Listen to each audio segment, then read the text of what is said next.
প্রশ্ন, দশরথের প্রতি কেকয়ী পত্রটি বিশ্লেষণ করো। উত্তর, দশরথের প্রতি কেকয়ী পত্রে রামায়ণের সর্বনিন্দিত নারী কেকয়ীকে আমরা ব্যক্তি স্বাতন্ত্র্যবোধের উদ্দীপ্ত হতে দেখি। চারিত্রিক গুণাবলীর বিচারে কেকয়ী অবশ্যই সমালোচনার ঊর্ধ্বে নন, তথাপি তার প্রতি কবি মধুসূদনের সহানুভূতি ছিল আন্তরিক। তিনি পুত্র স্নেহে অন্ধ, স্বার্থপরায়ণা ও প্রতিহিংসা কাতর, তথাপি তার ব্যক্তিত্ব অনস্বীকার্য। দশরথ তার জ্যেষ্ঠ পুত্র রামচন্দ্রের যৌবরাজ্যে অভিষিক্ত করেন। যখন রাজ্য অভিষেকের বিশাল আয়োজন চলতে থাকে, সমস্ত রাজপুরী যখন উৎসবে মাতোয়ারা ও মগ্ন, তখন দাসী মন্থরা কুপরামর্শ দেয় রানী কেকয়ীকে। তার প্ররোচনায় রানী কেকয়ী রাজার পূর্ব প্রতিশ্রুতি অনুযায়ী ভয়ঙ্কর দুটি বর চেয়ে বসেন। সেই বর দুটি হল: 1 নম্বর, রামের 14 বছরের বনবাস, 2 ভরতের রাজ্যাভিষেক। দশরথের সমস্ত কাকুতি মিনতি ব্যর্থ হয়। কেকয়ী জানিয়ে দেন বর দুটি না পেলে তিনি আত্মহত্যা করবেন। কিন্তু মধুসূদন দশরথের প্রতি কেকয়ী পত্রকাব্যে দুটি বিষয়ের ওপর গুরুত্ব আরোপ করেছেন। 1 নম্বর, বৃদ্ধ রাজা দশরথের সহিষ্ণুতা, 2 রাজার শতভঙ্গ করার অভিমান বুকে নিয়ে কেকয়ী আত্মহত্যা করার প্রতিজ্ঞা। আত্মহত্যার পূর্বে বিশ্বজনকে তিনি জানিয়ে যেতে চান রঘুকুলপতি দশরথের ধর্মভ্রষ্টতার কথা, কেননা প্রাচীন রঘুকুলের বিপুল গৌরবের মূলে ছিল সত্যরক্ষার ঐকান্তিক প্রয়াস, কুলমান নয়। কেকয়ীর কাছে এখানে বড় হয়ে উঠেছে তার ভয়ঙ্কর ক্ষোভ। মধুসূদন রামায়ণের চরিত্র কেকয়ীকে নিয়ে এক চমৎকার শিল্প সৌন্দর্য নির্মাণ করেছেন এই পত্রিকায়। কেকয়ী দশরথকে তীব্র বিদ্রূপ করে বলেছেন যে তিনি পরম অধর্মচারী। অনেকের মতে এটি অনুযোগ পত্রিকা, কিন্তু এখানে আমরা কেন অনুযোগকারিণী নয়, কেকয়ীকে এক বিদ্রোহিণী নারী রূপে দেখতে পাই। কেকয়ীর চরিত্রটি ব্যক্তিত্বের অহমিকায় উজ্জ্বল হয়ে উঠেছে।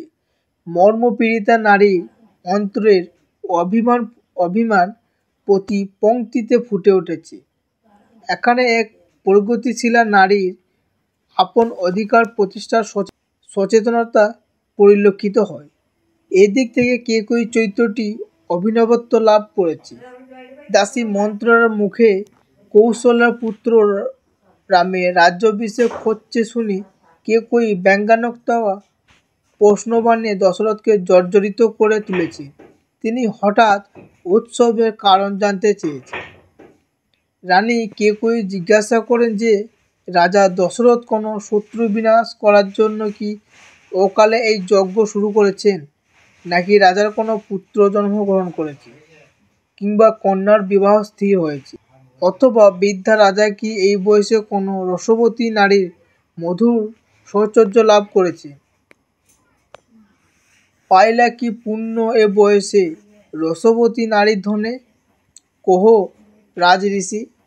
এভাবে কেকয়ী তার অন্তরের বেদনাকে তীব্র তীক্ষ্ণ ব্যঙ্গাত্মক দ্বারা উচ্চারিত করে দিয়েছে। দশরথ নিজেও প্রতিশ্রুতিভঙ্গ করে রামকে সিংহাসনে বসাচ্ছেন। বঞ্চিত হচ্ছে তার পুত্র ভরত। পুত্রের দাবি ভুলুণ্ঠিত, এতে কেকয়ীর অনুযোগ স্বাভাবিক, কিন্তু সেই সঙ্গে সত্যভ্রষ্ট ধর্মচ্যুত দশরথকে ধর্মমহিষী হিসেবে তিনি ধর্মপথে পরিচালিত করার দায়িত্ববোধ উদ্বুদ্ধ হয়েছে। অপ্রিয় সত্যবাক্য বলেছেন তিনি। অসৎবাদী রঘুকুলপতি নির্লজ্জ প্রতিজ্ঞা তিনি ভাঙেন সহজে। ধর্ম শব্দ মুখে, গতি অধর্মের পথে। তীব্র অভিযোগ অনুযোগ, ব্যঙ্গের জ্বালা ও প্রতিহিংসাপূর্ণ কটূক্তিতে এই কবিতা অগ্নিশাবী। তার চরিত্রে পুত্রস্নেহ সর্বাধিক। পুত্রের স্বার্থহানি ঘটায় কেকয়ী ন্যায় অন্যায় রুচিশীলতা বর্জন করে দশরথকে বারবার আঘাত এনেছেন। রামচন্দ্রের গৌরবই তিনি স্বীকার করেননি।